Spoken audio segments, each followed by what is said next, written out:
Hey everyone, it's Peter Kerr from Rock Daydream Nation. Look who I've got back to the show. I've got Mark O'Neill from Pulse 94.7 FM. Welcome to the show. Rob Bukta, welcome back to the show.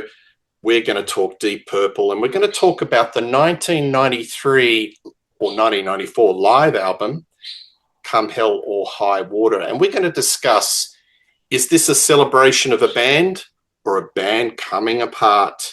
We are going to talk about the two concerts that comprise this live album, and we're going to talk about the DVD that was recorded in Birmingham and also the live CD. We'll focus on the tracks that were recorded in Stuttgart, Germany. So, gentlemen, I'll put that question to you straight off the bat. Is it a celebration of a band which was coming up to its 25th year in existence, or was it a sound of a band coming apart? Mark O'Neill, what do you think? Well, from the audience, it would have been a celebration. But Richie, it wasn't their finest moment, but it was a memorable one. Yeah. And what about you, Rob? What do you think when you listen to this? Do you think it's a band coming apart, or they're on fire and it's a celebration? I think from the CD, you can hear probably it's more celebratory, but if you watch the DVD, it's a different story. So I think it's a little bit of both going on at the same time. Yep, absolutely. All right, a little bit of background. So the band puts out The Battle Rages On. This is an album where Ian Gillan returns to the band. Now, there were some tracks originally that were laid, vocal tracks that were laid by Joe Lynn Turner. The material was written for Joe Lynn Turner, but BMG Records said, no Joe Lynn Turner, because Slaves and Masters absolutely stiffed all around the world. Coming up to the 25th year, they put massive corporate muscle to say, Gillan needs to return to the band, or probably you don't get a contract. So Gillan in, Joe Lynn Turner out. And when you've got that sort of dynamics, it doesn't make for a harmonious sort of album. Now, my personal opinion on The Battle Rages On is it's not one of my favourite albums. I don't think it's their finest moment. And it's very evident the material was written for Joe Lynn Turner and not Ian Gillan. Mark O'Neill, just a little bit of preamble until we get into this album. What do you think of The Battle Rages On? I didn't like it, and I didn't play it all the way through until you did a Rock Daydream Nation about it, and then I forced myself to. However, I think the songs live were better. Yep. And Rob, Battle Rages On, what do you think of that album? I think the title track, when it came out, it felt exciting, but then the album's kind of mixed. I mean, I do have it, but it's not something I throw on every 5 minutes that I get. So I'm mixed on the album. I mean, I think what Mark just said, live is a different story. It sounds better live, and a lot of certain bands, like you see them live, they sound better than the studio. I think this is definitely an example where this album comes across better live than the studio. So I definitely agree with Mark on that. Yeah. So, okay, so you got The Battle Rages On, you got the 25th anniversary. Everyone should be kumbaya, shouldn't they? But it's not. And it's very evident there's a lot of drama in the camp. So, yeah, why don't we talk about the first track, Highway Star? We'll focus on the CD version, which was recorded in Stuttgart. I'll say outward, it sounds great. It sounds like a band that is fully energized, comparative, Rob, to that Abomination, which was Nobody's Perfect, which sounded really lethargic. This one really pops out of the speakers. Mark, what do you think of this version of Highway Star, the CD at Stuttgart? I think it's much better than Nobody's Perfect. And in fact, if the whole concert was released, or a 2 CD or 80 minutes, whatever, long 1 CD, I think had that been done instead of Nobody's Perfect, it might have had a chance at making the top 100, possibly the top 50, even though their momentum was dying. I think it's that much better than Nobody's Perfect. Yeah, so what you're saying is if the energy levels and the virtuosity was, even though this isn't recorded much later, if it was, tapped into what was in Nobody's Perfect, it would have been much better. Ian Gillan was focused. He wasn't babbling on. There is a little bit of babble, but it's kept a lot more to a minimum. There's no Teddy Bear's Picnic in this version. Highway Star, what do you think of the version on CD, the Stuttgart version, Rob? It's strong. It's definitely strong, and it's funny because when I heard it again for a while, it's like it's so weird hearing Richie in the beginning. Like, okay, he's actually there. Okay, cool. I mean, it didn't seem very up in the mix, but he's definitely there. So that took a little bit of adjusting comparative to the DVD performance. So I enjoyed it. I think it was just spot on. And his solo is out of the box, isn't it? It just shows that he's still still like a master of his powers. There's a lot of virtuosity. His finger work is just all there. It just sounds like the band's on fire. They're really, really energized, aren't they, on this song? Yes. Definitely. I think the word focus was a good word. Absolutely. Now let's go to the DVD. Different story. Birmingham. I'm a little bit of contrarian. I like drama. And we have drama unfolding on this DVD where, just to set the scene, Richie doesn't come on. So Highway Star is the first song in the concert, and he does not come on well into the song with his guitar work. Yeah. That is, that's evident. So the band are, they're playing, and it's basically John Lord. It's like 1976 all over again, where John Lord's, carrying the band, and, everyone's probably thinking, what the hell? He comes on, and the crowd has this a little bit of a roar. And then he takes umbrage that there's a cameraman between Gillan and himself. I don't know, maybe I've got the positioning wrong. And he grabs a cup of water, and he says he threw it at the cameraman because he didn't want anybody on stage. But there's this long bit of debate that he was actually aiming it at Gillan, and got through the song.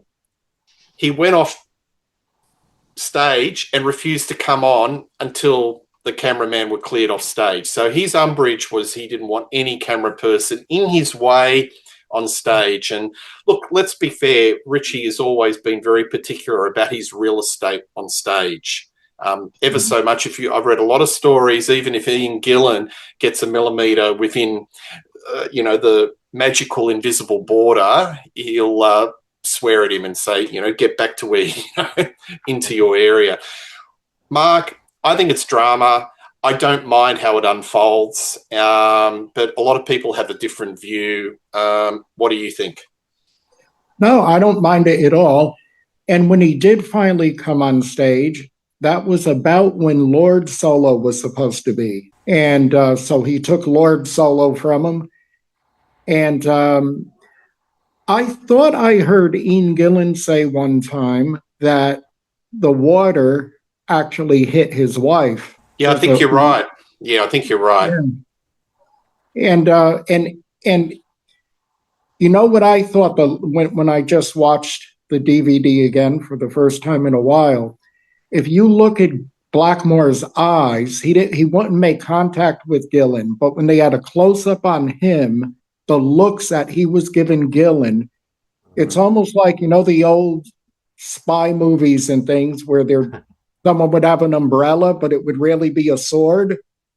I was waiting for him to pull out the neck with a sword. That's the kind of looks he was given. He looked possessed. Look, seriously, you want fire in the belly, you want drama, and you got it. If I was front row to that, I think I would have got my money's worth. Oh, of course. And to me, when he came back on stage, it actually gave him energy. And to me, he was playing with a lot of fire in the belly, because I think his playing gets better when he's angry. Oh, when of he's got course. fire in the belly, and it's like, I'll show you. So, look, Rob, what do you think? Yeah, it's funny the looks that like Mark just mentioned. Like he was kind of like kind of looking over in a certain way at Ian or whoever, you know. So there was definitely this searching glance he was doing, you know. And then he walks by John where the water was, you know, and grabbed the cup and flung it over, you know. And then the little droplets of water on the camera, you know, coming down. Definitely very dramatic. But he had this like the glare was the thing, like Mark just mentioned. This he was searching for something, you know, at that moment, you know, and then he unleashed the fury, you know. Yeah, it's crazy. I mean, I feel almost bad sometimes for the audience because they don't know what's going on. They have no idea what's happening, you know. So it's definitely a mixed view of the audience when the camera goes to them and they're showing them like what's going on. I think even with the next tune, it had a little bit of that sort of look from the audience, like what is going on here, you know. I don't think they were used to seeing that type of thing, you know. So I think it's a mixed thing for me. You know, I think if there's any kind of animosity between members, like clearly between Ian and Richie, it's not new. There's no news there. But there's a long-standing feud happening with those guys. So whatever happened backstage was brought to the forefront. So I'm mixed on that type of stuff, but it definitely made for a great performance. You know, if you're that geared in emotionally to what you're doing, it's going to be fantastic no matter what happens. So I think I agree with that point of it, where if you're emotionally engaged, your performance tends to reflect that. You're totally giving out what you were feeling to the audience. So, and of course to each other. So, Yeah, well, I think it comes down to a simple fact. Was everybody aware that Richie didn't want the cameraman in certain areas? Now, if he made it clear that I do not want the cameraman to be on certain parts of real estate on stage, and the cameraman transgressed that, well, then he's got a right to be a little bit crappy about it.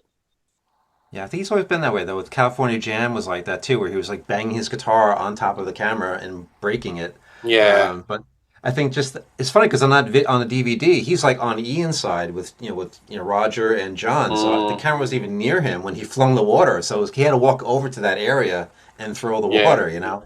So Yeah. I don't know what that was about, but yeah, I guess that's the thing. He has, like you said, real estate, right? Don't go on my Yeah. turf. Stay Yeah. off my turf. And when you look at the whole concert as an entity as a whole, to me, it's like Deep Purple and then Richie as special guest. They don't seem like they're a band. Mm. It's like he comes in and he comes out, but it's not like there's a synergy amongst them. It's sort of like Deep Purple plus special guitarist Richie Blackmore. Yeah. Hmm. So, all right, Black Knight. What do you think of that version, Mark? Do you like that? Yes, and again, especially because I did listen to Nobody's Perfect again, just to for the to measure it out. God bless you for doing that. Oh, it was grueling. But yeah, it again, it had the intensity that the Nobody's Perfect didn't have, with focus, Blackmore, and yeah, when he's angry, he plays better, and he also plays better when he has a band opening, whether it was Purple or Rainbow, that pushed them. If it was a rubbish band, Blackmore seemed to back off a bit. But I think he probably went more or less by the audience reaction. If they were winning over the audience, then he came out like a madman. Yeah, audience are very much a factor, especially in the Stuttgart concert, where you can hear that they're cheering moments, they're Mhm. singing along to the melodies. Yep. And that's something that no, I hate to say it, I'm comparing again to Nobody's Perfect, where the audience was very muted. I mean, are they there? It seemed like there was a chasm between the band on stage and the audience, whereas it feels much more intimate. And look, I read lots of stories that this tour didn't do very well. Let's face it, it was in 1993. Alternative rock, grunge were ruled the roost, and a lot of classic rock bands were struggling. And the stories are that a lot of the Purple concerts were playing to half full or 40% capacity venues. And that's really quite of gut wrenching for a band of such heritage. And Oh, I can only put it to one theory that there's just too much chop and change, and people probably were not aware that Gillan's back in the band, or, you know, the record company's not really pushing it. There's a lot of different factors, but I think a lot of Richie's temper may have been, there's a lot of things that would have made his mood dark. Gillan's there. I want Joe Lynn Turner. I was forced, twist my arm to have him on stage. I'm playing to 40%, 50% audiences, and just the state of the nation, how music landscape's changing. Rob, what do you think about what I just said? And segue that into Black Knight. What do you think of that song? How they play it? Yeah, I concur all the way through. Like just the idea that the band themselves felt they were playing really well together. I mean, the four of them in particular. I think the audience reaction just throughout the tour. I mean, the way they played throughout the tour, even just this record. I mean, this record's a great representation of how they were playing with each other, and they were very happy with the level. There's like a higher level of performance going on here too, as well. So I think there's a lot of great interaction on the song between themselves, and it really, that's the thing that's very evident, is it's like miles ahead of Nobody's Perfect. I mean, it's not even, I don't think it's even the same album comparatively, if you would go back and forth between the two, like Mark mentioned before. It's just a different level completely. The engagement is definitely there. I definitely felt it was great listening to it. I mean, compared to that other album, it's like complete night and day for me. I enjoyed it. It really, Yeah, great absolutely. track, great performance. A Twist in the Tail. So this is off the Battle Rages On. Mark, what do you think of this song and how they play it? Do you think it's superior to the studio version? oh, of course. All of I think, did they do four songs from it? Mm-hmm. I'm not Yes. sure. But Twist and Tail, Talk About Love, um, Bower Ridge On, and Anya. yeah, I think all Anya. of them are far better live. Mm-hmm. And I had tickets to see Purple on that tour at Jones Beach. And I'm not sure, it might have been August 93. It was canceled. I don't know if it was canceled because Blackmore left already or if it was the ticket sales. I wasn't expecting much because the album didn't do a lot for me. But going by these releases, the live releases, as soon as I heard them, I was sorry, really sorry that I didn't get to see them. I'm still not convinced by this song, but I think Blackmore's playing on it does lift it. There's a bit of an elongated solo that he does, and Yeah. you can really tell that he's got fire in the belly. But sometimes, a good song's a good song. An average song, to me, can be lifted a couple of notches by the live experience, but it's still an average song at its core. And I Yeah. think A Twist in the Tail, it's an okay song, but it's the Blackmore solo bit which is the highlight for me. It's like the spotlight's on, and as soon as it goes back into the chorus and the verse, I'm a little bit tuned out. But that's personally me. Oh yeah, Blackmore definitely steals Yeah, the show with that, and yeah. made it highly watchable for a while anyway. I mean, A Twist in the Tail, I don't even think that'd make Perfect Strangers. It wouldn't make any of the Mark II, the 70s eras. Yeah, I still think it's an average song, but it is lifted by Blackmore. Rob Bookter, what do you think of this song? Yeah, I could definitely hear this one on House of Blue Light, actually. That'd be interesting to hear that song on that album, Yes, I agree.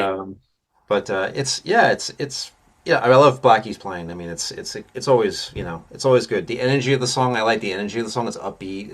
It's fast. In contrast to Talk About Love, which is a little bit more of a slower tune, but this one has the energy. I think it fits the bill in terms of the sequencing of the show. I think it's placed well in the show.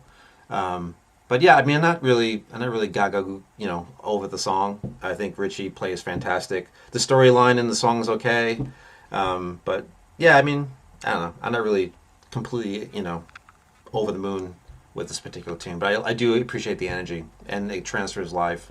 So if it's a good live tune for that reason, the Yeah, transfer of the energy from yeah. album to live. So Absolutely. And folks, I'm actually following the song list off the Stuttgart CD, but we are adding little bits and pieces out of the DVD if you're wondering how the format we're doing.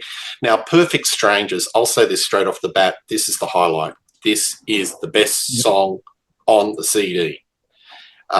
You've got that majestic church organ sound of John Lord. It gives it so much grandeur. It's symphonic. Blackmore's guitar tone is outstanding, and Gillan sings within his range in that particular period. I think this is great. This is one of the better versions, the Stuttgart version at least, that I've heard of Perfect Strangers. Mark O'Neill, do you agree? Couldn't agree more. And again, better than anything on Nobody's Perfect. I think we better give up on that, hey? Oh yeah. People will get sick of us saying that. All right, that's it. No more. Well, it's so hard listening to it. I anyway, but yeah, I agree. It was intense.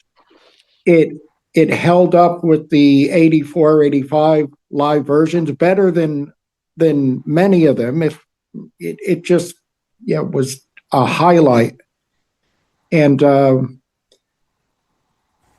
Gillan did not introduce it as Perfect Street Rangers. Or Perfect Stranglers, or right, yeah. I think this has got a lot of emotional reverence. I think it's got a lot of edge because I think Gillan's singing it and he's looking at it at his bandmate and he goes, "Yeah, we are perfect strangers. Who are you? I don't know who you are." We did. This is my third time round, and I think the lyrics just sum up the situation perfectly. Rob Bookter, what do you think of Perfect Strangers live? Yeah, I agree completely. And I think it's the emotion probably comes in a little bit too with this because it's the 25th anniversary of the band at this point.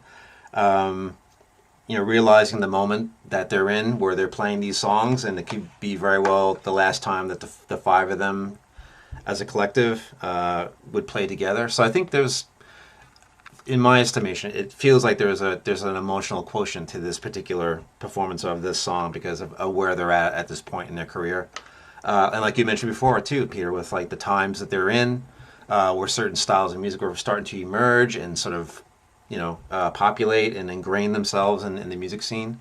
I think there's a lot of reference for this song. I think they're all starting to feel it a little bit. Perhaps maybe the four of them. I don't know about Richie. I think Richie was just thinking about other avenues, at that point where he's going to go. But yeah, I think I just feel like that there's an emotional part that comes across too in the performance. Yeah, absolutely. And one thing, there's a moment in this song that gives me a hairs on the back of my head. Not that I've got much hair left, but hairs on the back of my head is where Richie does that Kashmir bit, dun, dun, dun, dun, dun, dun, and you hear the crowd roar. Yeah. So that's always been a highlight of the song for me. But where he gets into the gypto chords and does that little solo bit, the crowd just roar, and I just think chef's kiss. I love it. Anyone's Daughter. I'm not a big fan of this song, but I think it has to be in the show because it's a palate cleanser, because the emotions are quite high, at least in Birmingham. It gives a time that, let's get the emotions tapered down a little bit. Everyone can sort of relax. Maybe people might want to go out and get a bourbon and Coke at the bar. Over to you, Mark. Anyone's Daughter. Yeah. Well, unlike most people, I always liked the song, and I loved it on Fireball because Fireball was Ian Gillan's album. The lyrics, it was all him basically. And there were other albums that were Blackmore's. Who Do We Think We Are was Lord's album. And so I always liked it to begin with. But what it first reminded me of was it's almost like the doo-wop bands or the vocal groups of the 50s, how they would all be around a microphone. Mm-hmm. And even later on, when I saw Frankie Valli, when he could still sing, I mean, I love him. I shouldn't have even said that. But don't even when he and the Four Seasons would go around the mic and do something. So it was almost like a coming together for the last time in an intimate way. Yeah. I always think of this, the way they do it is it's almost like Ice Cream Man on Van Halen 1. Oh, yeah. David Lee Roth does this too. He did this live on the Eat 'em and Smile tour where, he's got a bing bombastic hard rock heavy metal show. And then he has this little bit in the middle where it's like on the snare drum and plays Wake Up Little Susie. I like it. I always think it's a palate cleanser. It tempers things down a little bit, and I just think it's perfect for this show because the emotions are so high. It's all ramped up, and you need a bit of light and shade. Rob Bukta, what do you think of this song in the context of the live show? I think it's another great placement, like you just said. It cleanses the palate. It's also, you want to have peaks and valleys in your set. You want to start out a certain way. You want to bring it down a little bit at a certain point, and then you elevate to the end. Depending on the material. But I think it's another great placed song, and it's good to pay homage to Fireball for sure. Very intimate. I think it's kind of cool to see that side of the group where it's not all about bombast and volume. You're bringing it down. I think it's great. I think it's a great part of again, that part of the tour, the anniversary. It's a good celebration of that where everyone's getting their, like you just said, Mark, too. Everyone's getting their hits. In terms of whose album is being played, and so it's really kind of, I guess, the attempt at camaraderie, I guess, in terms of constructing a set for a show. So, yeah, it's good. I enjoyed it. Child in Time. Well, this is one of the more divisive tracks on the album, either on the CD and on the live DVD. Gillan didn't want to sing it because he knows that he can't probably sing it as well as he could in the 70s. And to me, he was struck. This is another, there's always a point of contention about this topic, but what I can make, he was strong-armed in You Must Sing Child in Time. He gives it his all, but I've got a few controversial remarks to make. So on the Stuttgart performance, I swear that there's double tracking in his vocals. I've listened to it a couple of times, and there is a hint that there's a double tracking of his vocals. You hear the live where he's really pushing the larynx, but there's also this double tracking when he's doing the screaming, To me, he has a go, but it is notable that the vocals are not where they were in the 70s. And it's one of those songs, I hate to say it, you have to nail it. You have to be like Pavarotti. You have to be like an opera singer. You need to hit the mark because if you're a decimal point under, it's noticeable.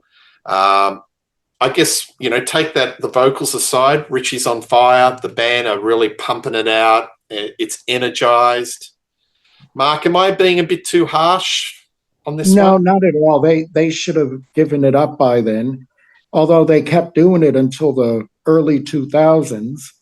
Mm-hmm. And Pavarotti, he loved the song. And I think he went to see Purple, and then he and Gillan did a song together. But and he wanted them to do it.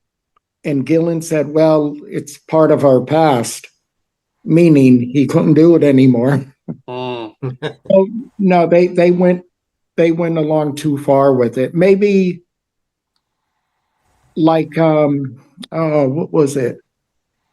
Jolyn Turner might have done a bit of Child in Time, if I'm not mistaken. But then when the screaming was supposed to start, the song stopped.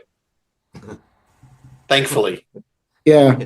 Just no disrespect to Jolene Turner, great singer. But yeah, not right. Well, it reminds me of Hal Holbrook in Magnum Force when Clint Eastwood goes to him, a man's got to know his limitations. Mm-hmm. Remember that line? Rob Bukta, what do you think? Yeah, it's it's rough too when you write a song like that and you're so young and you think you can do that for the duration. No, it's just not possible. I mean, you could change the key, you can drop it down a couple of steps, in terms of tuning. But if you were to perform it and kind of make it like the old days, If I could it's turn always back rough. time, hey Rob, if I could Yeah, turn back yeah, time. right. Great name for a great title for a song too. Yeah, that's right. I think someone might have did something like that recent. But yeah, it's hard to you want the chestnuts. You want these songs that are just so geared for the live thing, and you hear it come off like you just said, it's double tracked, probably in post editing or something like that. I think even John was covering a little bit of those higher notes, so it has that Mm. double track type of feel to it, where it was added in. I noticed that in the live thing, the DVD thing, having seen him sing it, of course we all know. But I think with the live albums, that idea that perhaps it might have been something that was added in, sampled in, There's definitely some enhancement, I think. something's going on. Yeah. Mark, did you hear that? Do you think there's a little bit of enhancement, or maybe I'm hearing things? I'm sure there's something there. Yeah, yeah, I think so too. But you could tell he didn't want to do it. Yeah, well, if you don't want to do it, then it's yeah. That's that's the whole idea. Is this a band falling apart? Because I think there's a lot of coercion. Hmm. Richie's in the band. I don't want to be with that guy. Ian's in the band. I don't want to sing that song. Hmm.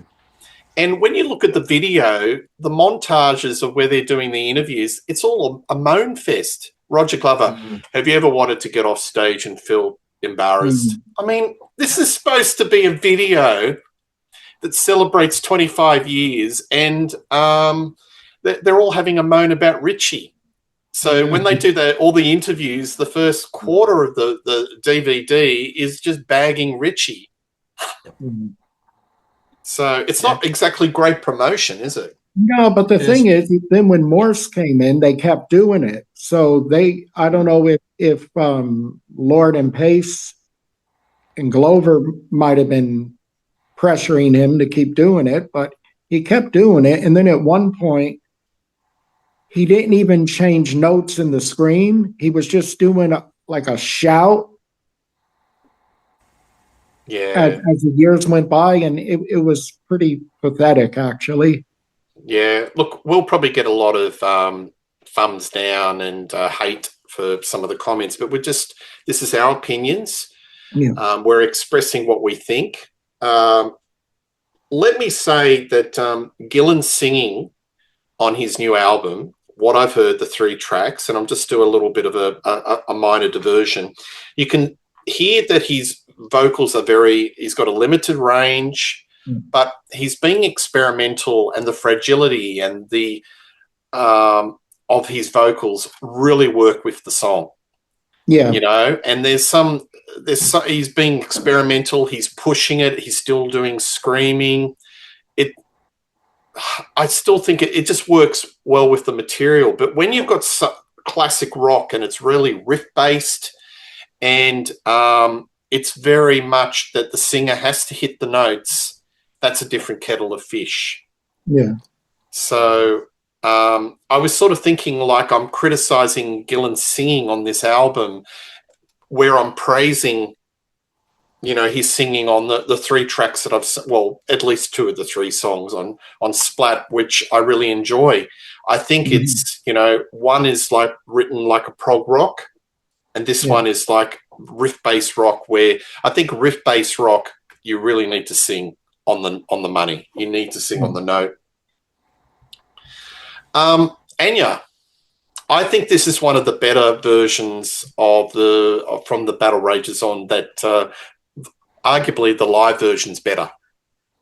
Oh Mark? yeah. Yeah. I played um, the long version, especially. But yeah, it all better than the album once again. And I really wish I had gotten to see them do that live. Yeah. Again, it's Richie, a masterclass in his guitar playing. He's got fire in the belly. He's really engaged with the material. And it might have been my favorite from The Battle Rages On to begin with.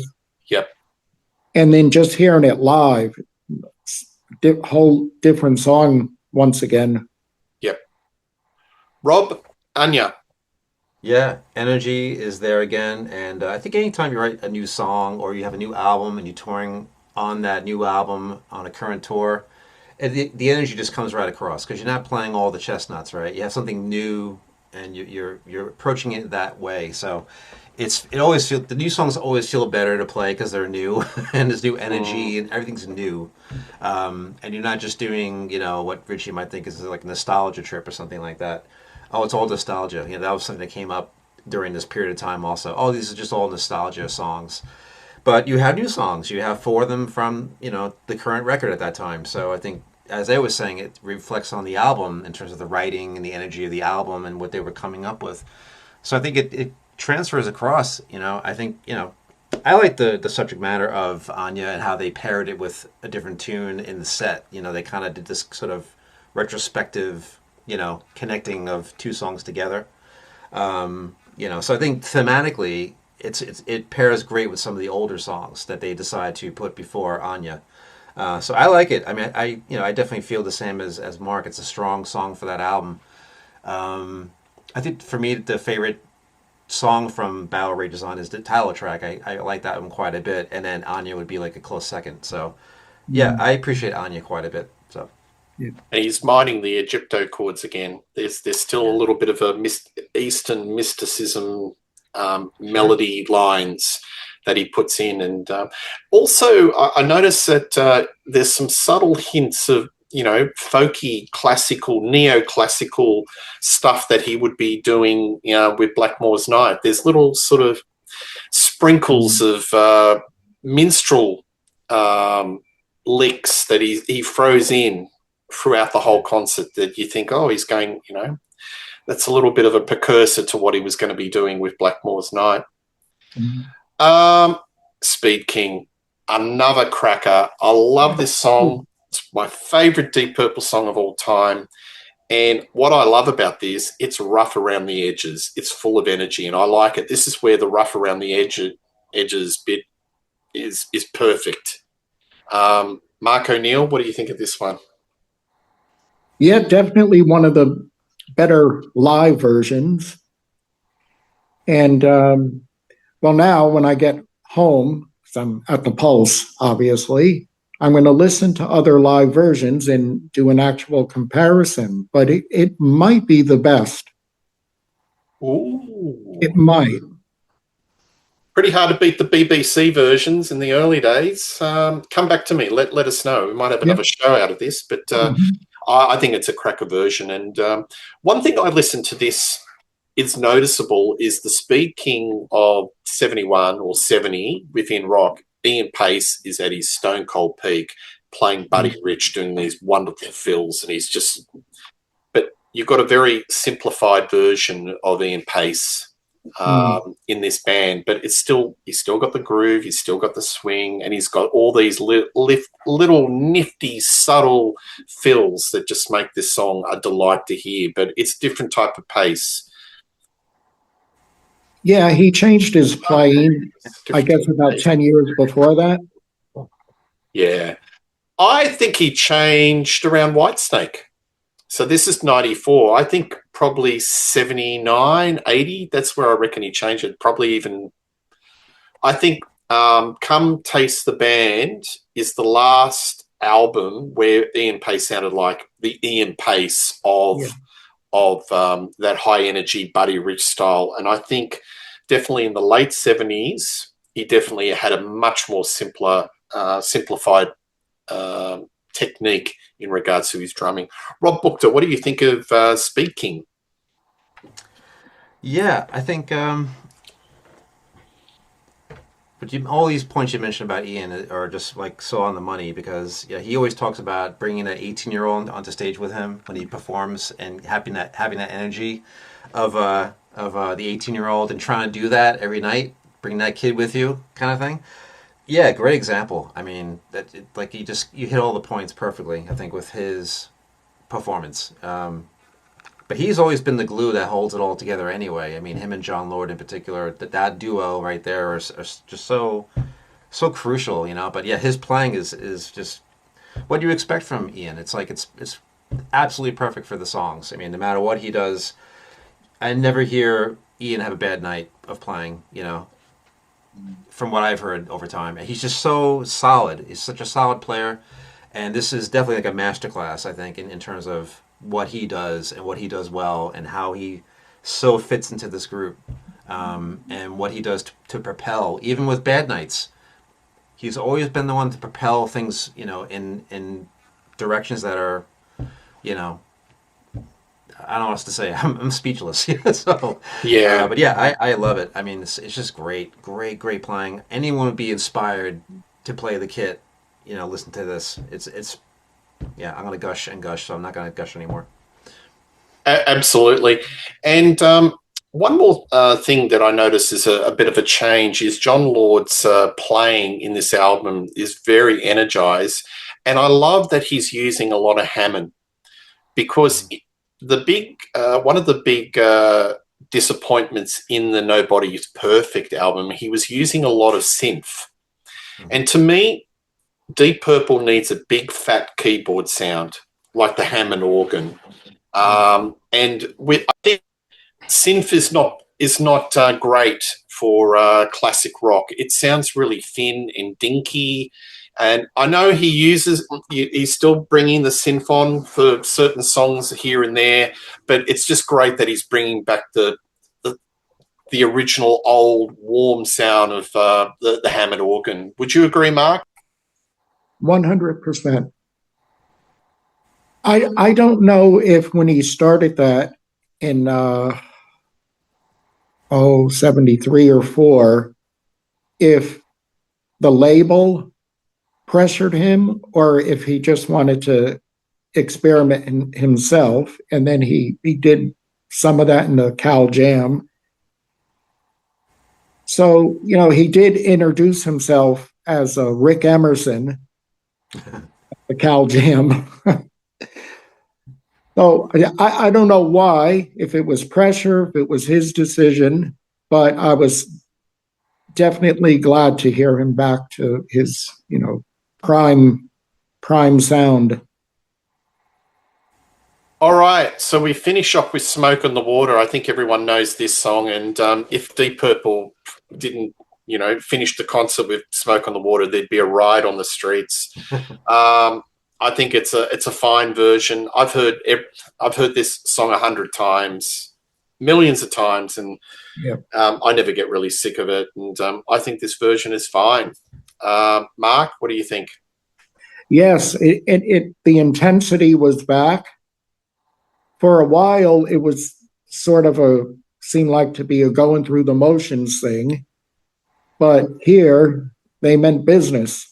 Now, one of the 3 times I saw them in '85, twice in New Jersey. One of those shows, they didn't do Smoke. And the people weren't happy. Yeah, well, it's their signature song. It's like Frank Sinatra with "My Way" or "New York, New York." You'd be throwing peanuts at the stage if they didn't play it. Rob Bookter, what do you think of this song, the Yeah, I version? think it's great. I love it, and even just in his time period too, where he would play slide on the solo. I'm like, whoa, what's that about? You know, so that his slide playing is underrated. But anyway, this performance in particular, yeah, I mean, yeah, intensity is back. I mean, it's the energy is. It seems to be that the word of this album is the energy. So, I definitely agree. You know, energetically, it's like yeah, you have to play it. I mean, it's essential. You know, if they took out Child in Time and kept Smoke, I think that would have been just fine with me for this particular record. Yeah, for this version, awesome, totally awesome. All right. Glad to Well, see. we've covered the songs on the CD, and as I said, there are some DVD performances that we haven't covered, but I think we all are aligned on the general pitch and the performance. I think it's highly energized. Gillan's vocals, I think we all agree, is showing a little bit of wear and tear. and there's some simply things that he just can't do, and that could be a whole different show that we could go down that rabbit hole. But all in all, I think everyone is fully invested. They're playing quite engaged, and if anything, the adversity is energizing the band. I'm saying this word again and again, and especially with Richie Blackmore. I really think he's playing like fire in the belly, like he's angry and like, I'll show you. Any final thoughts, Mark, on this? Either the CD Stuttgart or the DVD Birmingham of Come Hell or High Water? Well, with the CD Stuttgart, that little 2-minute thing of the mule, which I always harp on that. I think they could have done so much more with that had they really let themselves go. But that is 2 minutes of perfection. And in the video, he played a couple notes of Long Live Rock and Roll. Did you notice that? Mm-hmm. Yes, and there's also Burn. Yeah. Mm-hmm. So that's that, you know, imagine Ian's hearing that and going, why is he playing that? Because Ian's very anti Mark III or anything to do with different lineups. So that would have been like, you know, oh. But he was fine with doing Mark I songs. The irony is glaring, isn't it? Yeah. Rob, any final thoughts on the album? Yeah, I gotta go back and listen to it again. It's just so much packed in. It's just crazy, you know. I gotta really go in there and just keep listening. You know, it's such a. I'm so glad I'm on the episode because it's just the desire for me to go back and really happily spin this one again. You know, I enjoyed the whole thing has been great, and the companion with the DVD has been interesting. So. Very good. Well, there you have it, folks. Our views on Come Hell or High Water. You may not agree. You may agree. We love reading your comments. Please put your comments down.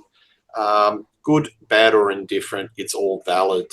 Mark O'Neill, Pulse 94.7 FM. Thank you for coming to the show. And we will be doing more shows. And Rob Bookter, thank you for coming to the show as well. Please like and subscribe to Rock Daydream Nation. We are the Deep Purple channel. Much more Deep Purple content. All the best and cheers.